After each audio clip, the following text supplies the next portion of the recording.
Welcome to Dialed In. I'm Don Knabe, Los Angeles County Supervisor for the 4th District. Since 1996, I have been blessed and honored to work for the 10 million people of this great county.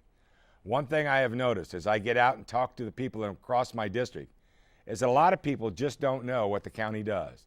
They don't know our programs or the services we provide, or even sometimes they confuse us with the city of Los Angeles.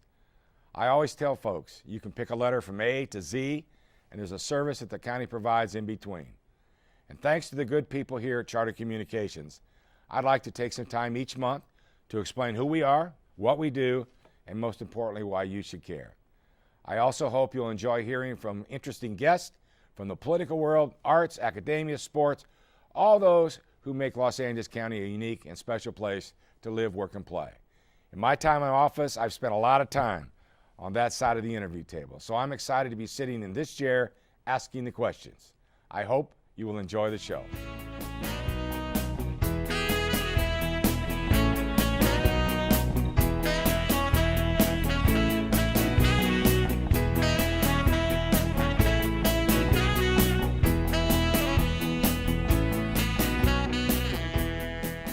My very first guest ever is Dan Schnurr, the director of the Jesse M. Unruh Institute of Politics at USC.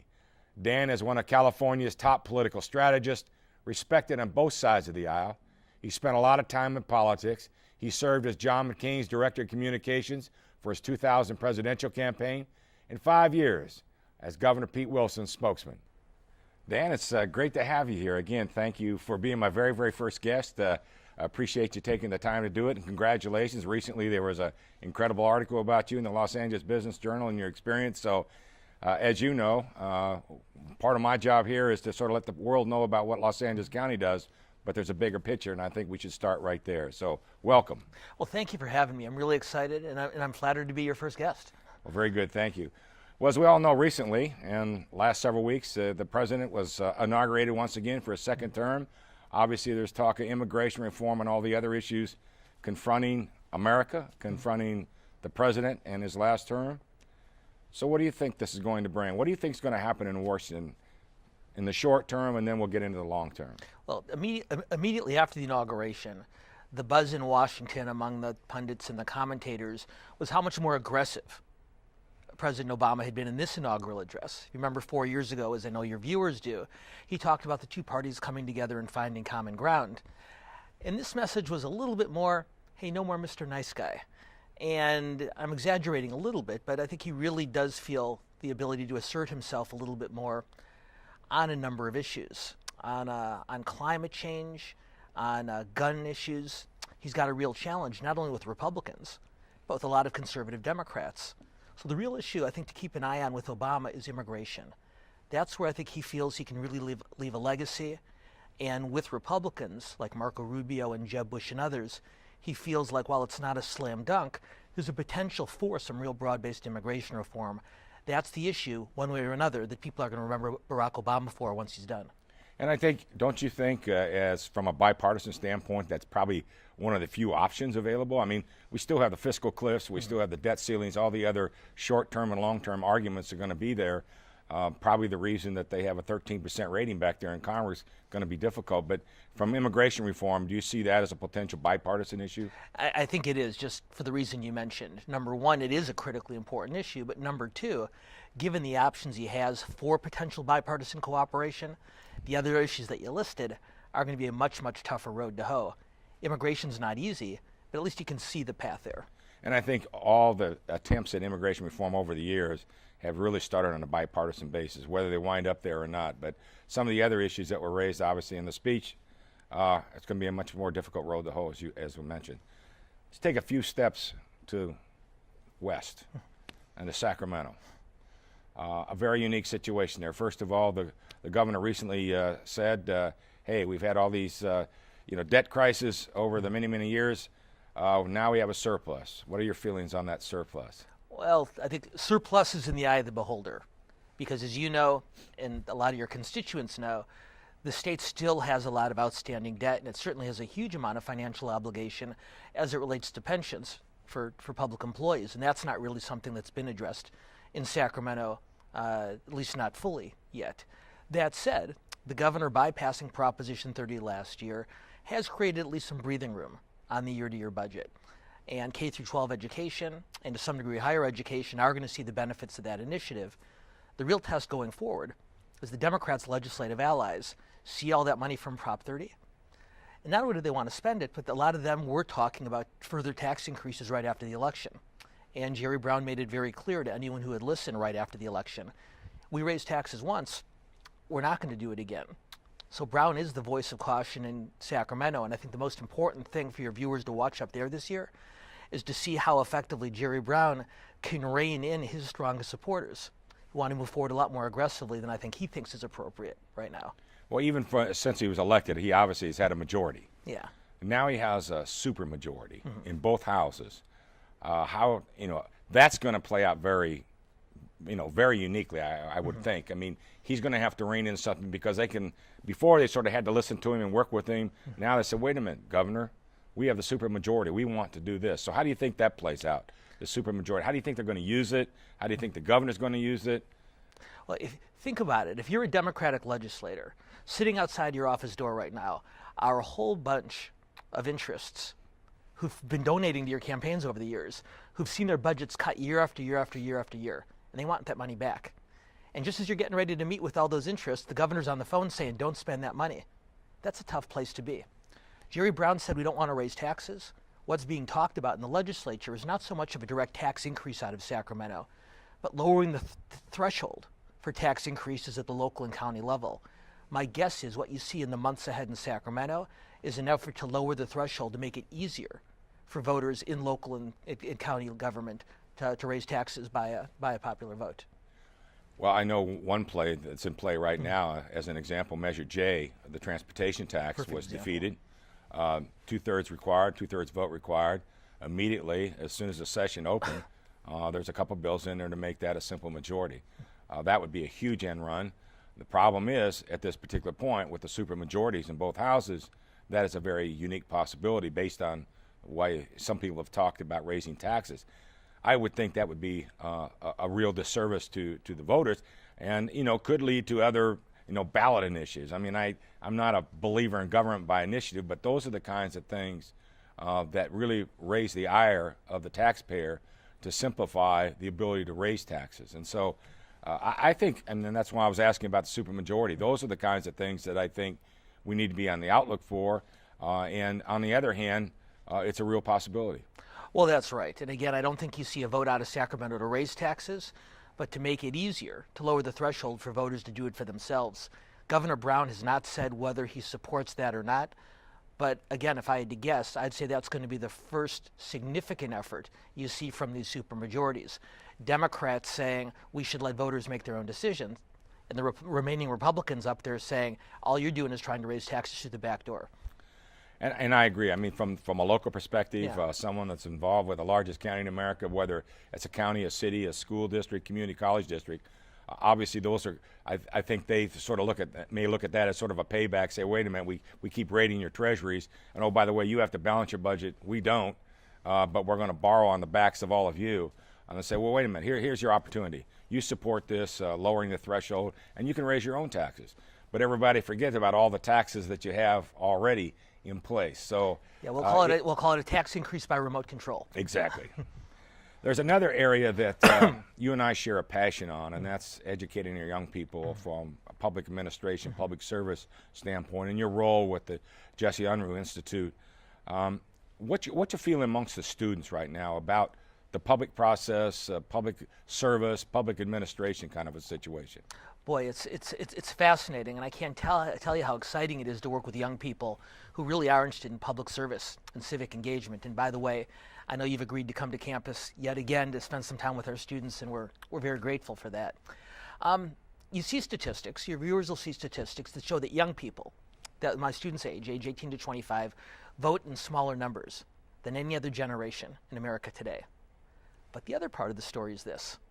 Those same young people who vote in smaller numbers, they volunteer their time back into their community in much larger numbers, not only than any other generation in America today, but in recent history.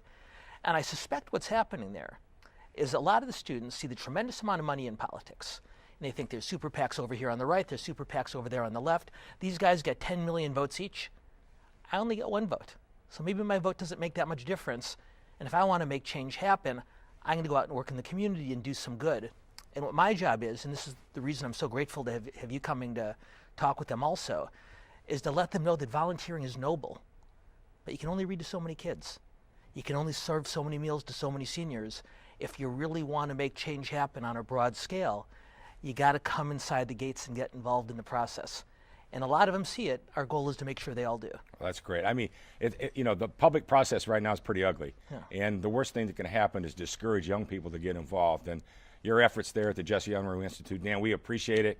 I am extremely grateful for the fact that you were my very first guest, have taken time out of your schedule to be with us here today. I want to thank you, wish you the best, and look forward to our paths crossing again soon. Thanks for having me. Fight on. Thank you.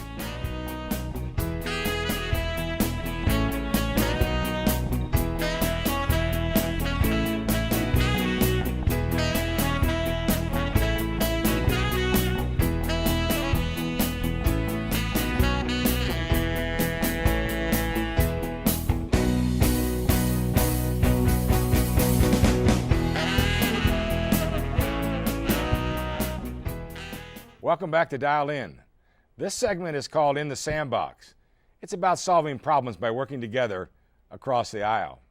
We hear a lot about partisan bickering at the national level, and I think it's a big reason why Congress entered its latest session with a 14% approval rating.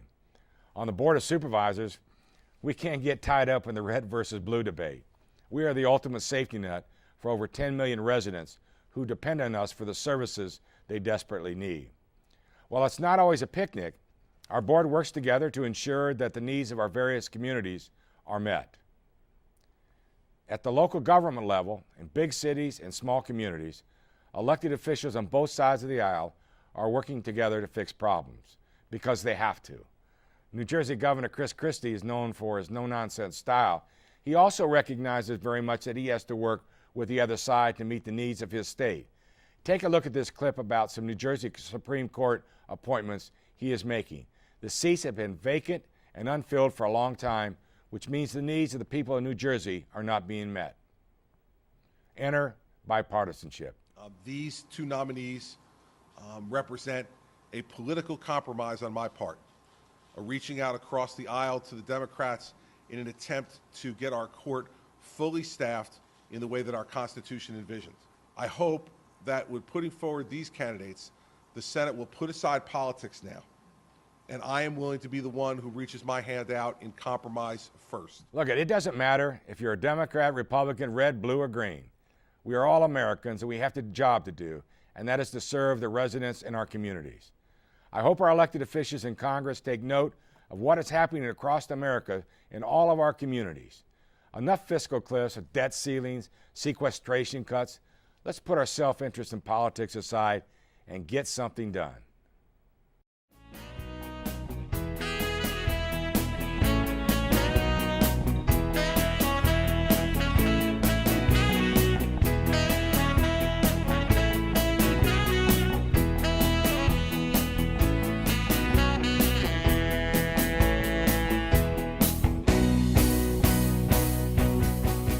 Welcome back to Dial In. My next guest is Chief Executive Officer of the largest county in the country. He is responsible for overseeing a budget of $24 billion that touches the lives of over 10 million Los Angeles County residents and over 30 county departments. With the economy continuing to struggle and the rollout of the Affordable Care Act, Los Angeles County has some big issues ahead of us. Here to shed some light on how Los Angeles County operates, I'd like to welcome our Chief Executive Officer, Mr. Bill Fujioka. So welcome, Bill. Well, good morning, Supervisor. Nice to see you. Same. A little bit more relaxing atmosphere than on Tuesdays at the board meetings. Obviously, Bill, many people know what the CEO of a company does. What they may not know is what the CEO of the County of Los Angeles does. Maybe you can give us an idea, share a few thoughts about what your responsibilities are, the magnitude of that. For those of us that do know, we appreciate your leadership, but maybe you can share with our audience exactly what you, as a CEO, do for the County of Los Angeles. Well, I've had that question asked to me before, and that my job requires me to wear multiple hats. I'm the chief financial officer for the County of Los Angeles. I'm responsible for directing the activities of about 29 of the county's 37 departments. I'm also the chief negotiator and the chief staff person for the Board of Supervisors.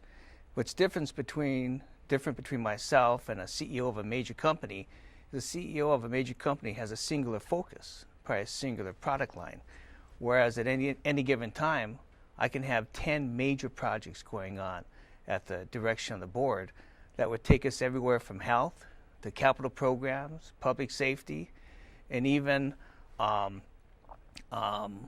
welfare programs. It's a job that has a multitude of responsibilities.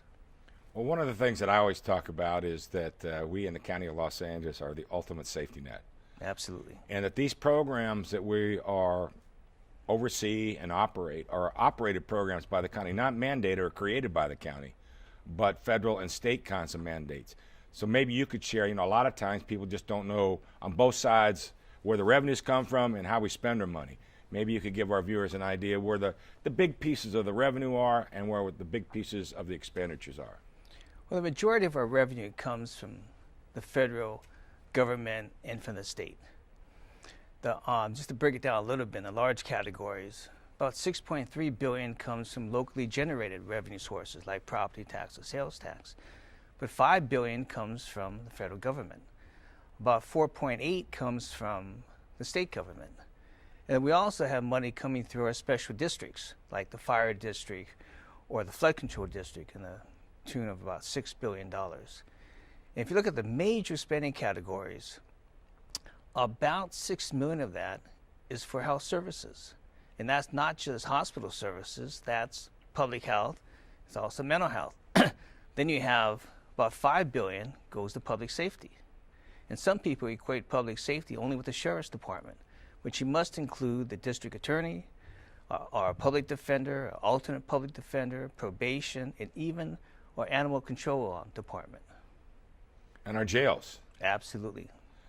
How would you make it understandable for all of us or for our viewers out there as it relates to the impact of the state and federal kinds of issues that we have to deal with?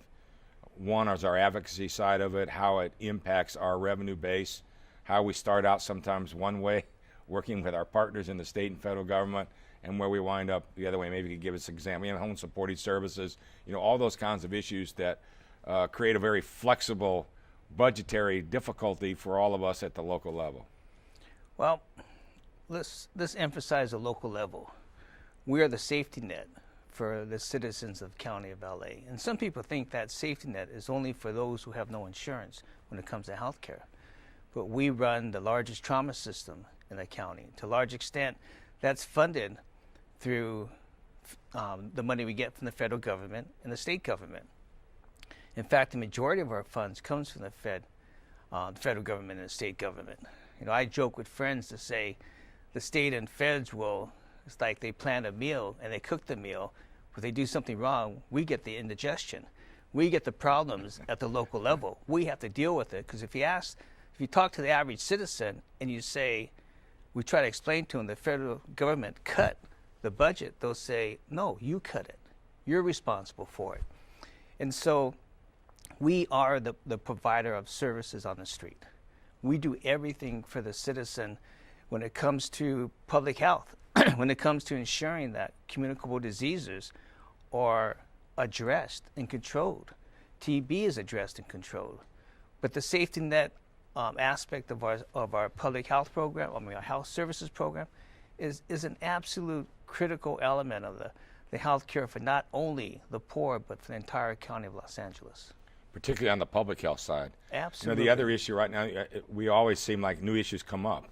And obviously September 11th changed the life of America, but it also changed our responsibilities as it relates to Homeland Security and our job to oversee and to coordinate those kinds of activities. Maybe you could share a few things as it relates to our emergency services and preparation and Homeland Security that was just one other niche that was added to our level of responsibility.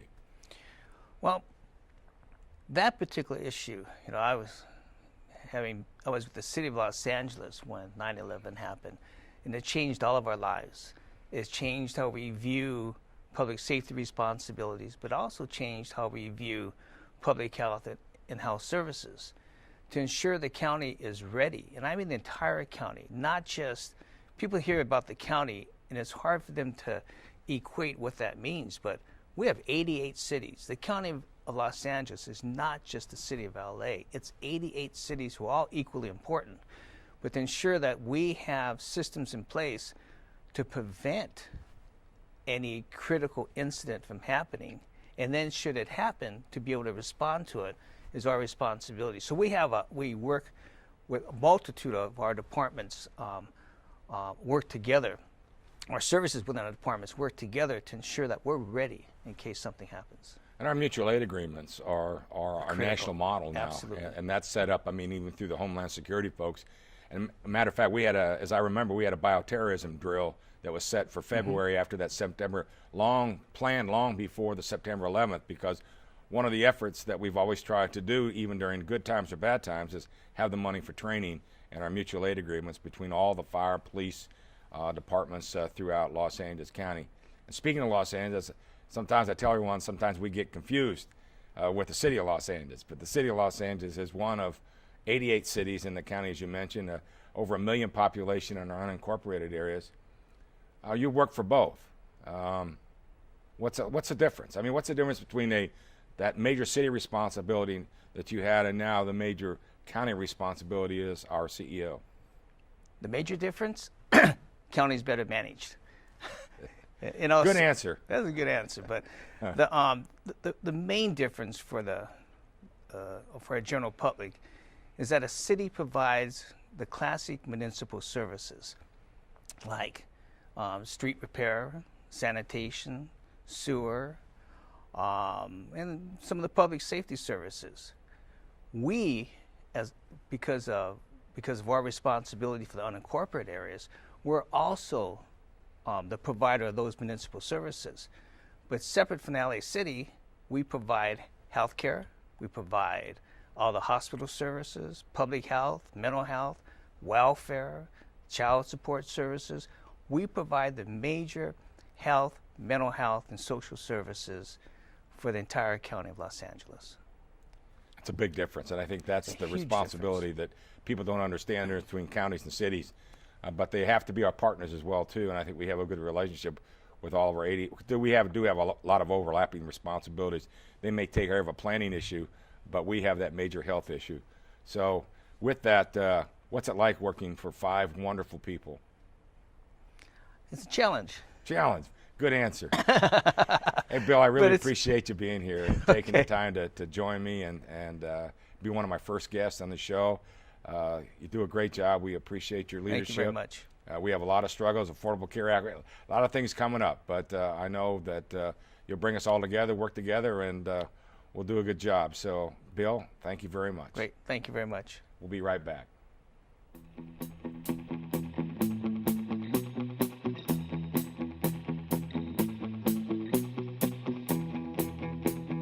Welcome back to Dial In.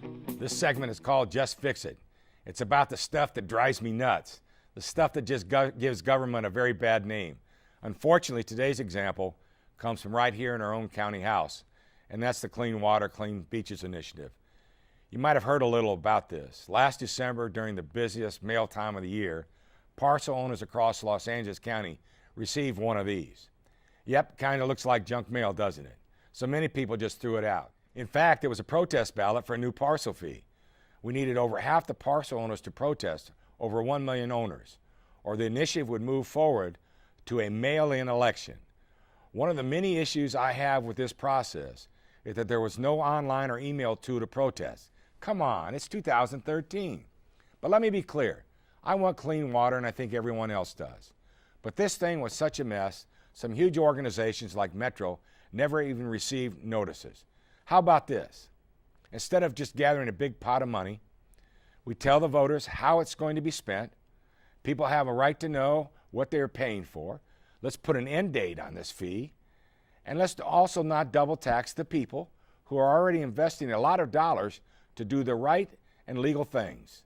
It's scheduled to come back to the board on March 12th. Let's just fix it. Thank you for tuning in to the first episode of Dialed In with Don Knabe. I really appreciate you watching, and I hope you learned a little bit about what Los Angeles County is all about. Before we close, this is a segment called They Said What? Courtesy of Colorado Governor John Hickenlooper. I've given a lot of speeches in my time, and boy, do I feel his pain. We can all be lamplighters. Working together, we can punch holes in some pretty big, oh, Jesus. It's the crescendo. Thanks so much for joining me today, and thanks again to Charter. I look forward to seeing you next month with a brand new Dialed In.